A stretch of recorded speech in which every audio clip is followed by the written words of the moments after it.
ఓం నమ శివాయ.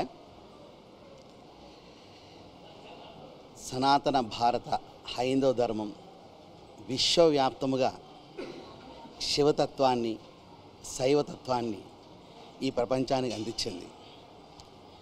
పరమేశ్వరుడు స్వయంభూలింగాలుగా, అష్టమూర్తులుగా, పంచారామాలుగా వివిధ పుణ్యక్షేత్రాలలో కొలువై ఉండి త్రిలింగ దేశముగా ఈ తెలుగు రాష్ట్రాలు ఖ్యాతినిచ్చినాయి. అటువంటి త్రిలింగ దేశంలో వాయులింగ ప్రతిష్టగా కాళహస్తి మహాక్షేత్రం ప్రసిద్ధిగాంచినది.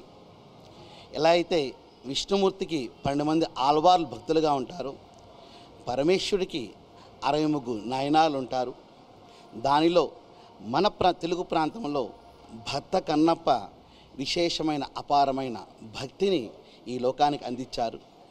అటువంటి భక్తి కథా చిత్రాన్ని ఇప్పుడున్న సామాజిక వ్యవస్థకి ఒక చక్కటి చిత్రంగా, ఒక సాహసమైన నిర్ణయంతో మాననీయ డాక్టర్ మోహన్ బాబు గారు చాలా తెగువతో, ధైర్యంతో సమాజానికి శివభక్తిని అందించాలి, నాస్తికత్వంతోనూ మూఢత్వంతోనూ ఉన్నవారికి కనులు తెరిపించాలి అంటూ అలనాటి భక్త కన్నప్పని ఇప్పుడు అనుగుణంగా ఆ కన్నప్ప సినిమాని తీయటం, ఇది అద్భుతం, పరమాద్భుతం. కొంతమంది ఎలా అయితే రాక్షసులు ఉంటారో, ఈ రోజున మన యొక్క ఈ ప్రపంచంలో కూడా రాక్షసులు రకరకాలుగా తప్పుడు ప్రచారాలు చేస్తారు. కానీ ఈ భక్త కన్నప్ప మా కళ్ళని చెమరచార్చర్ చేసింది, శివభక్తిని మరింతగా వచ్చేట్టు చేసింది. ప్రతి ఒక్కరూ కూడా ఇటువంటి సినిమాల్ని ఆదరించాలి. అసలు రెండో హాఫ్లో కూర్చుంటే మనసులు మమైకం అవుతూ ఒక భక్తుడిగా మనమే మారిపోయాం అన్నట్టుగా మంచు విష్ణు గారి యొక్క నటన కానివ్వండి, శివపాత్రధారిలో జీవించిన అక్షయ్ కుమార్ గారు కానివ్వండి, మిగతా నటులు కానివ్వండి కూడా, అందుట్లో ప్రభాస్ గారు ఒక చక్కటి రుద్ర అనే పాత్రలో మహాలాగా ఒక భక్తుడిగా, ఒక రుద్రుడి యొక్క పాత్రలో పరమేశ్వరు ఆజ్ఞని శిరసావహించి ఆయన నడిపిన తీరు కూడా ఎంతో ఆనందదాయకము.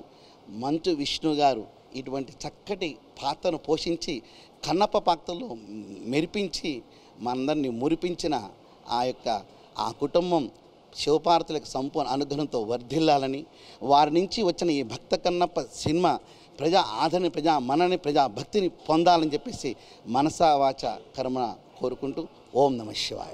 ఓం నమ శివాయ. ఓం నమ శివాయ. నిజంగా కూడా మైమరచిపోయినాం, మేము భక్తి పారవశ్యం అయిపోయినాము. ఆ వాయులింగంలో మేము కూడా కలిసిపోయినట్టే భావించినాం. నిజంగా అంత అద్భుతంగా నటించాడు. Very good. ఓం నమ శివాయ. ఓం నమ శివాయ. చిత్రాన్ని చూస్తూ ఉంటే మా కళ్ళల్లో ఆనంద బాష్పాలు కనపడతా ఉన్నవి. ఎందుకంటే ఏదైతే నాస్తికత్వం ఎక్కడైతే ఉంటుందో దాన్ని నిరూపించి ఈరోజు మంచు విష్ణు గారు అయితేనేమి, మోహన్ బాబు గారు అయితేనేమి, ఒక చక్కని భక్తులందరికీ కూడా ఒక మంచి చిత్రాన్ని అందజేసినందుకు వారి ఫ్యామిలీకి కూడా చల్లగా సర్వేశ్వరుడు కాపాడని కోరుకుంటూ, ఇలాంటి చిత్రాలను అందరూ ఆదరించాలి. అందరూ ఆదరించి మరి శివభక్తిని ఇక్కడ ఏ రకంగా చూపెట్టిండో అందరూ కూడా నేర్చుకోవాలని చెప్పని ఒక్కసారి ప్రార్థిస్తూ ఓం నమ శివాయ. ఓం నమ శివాయ.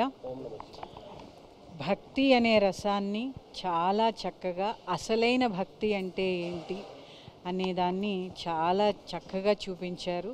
మంచు విష్ణు గారి నటన అనిర్వచనీయంగా ఉన్నది. ఎందుకంటే ఆయన ఆ శివ ఆరాధన చేస్తున్నప్పుడు అక్కడే మనం ఉన్నంత భావన కలిగింది.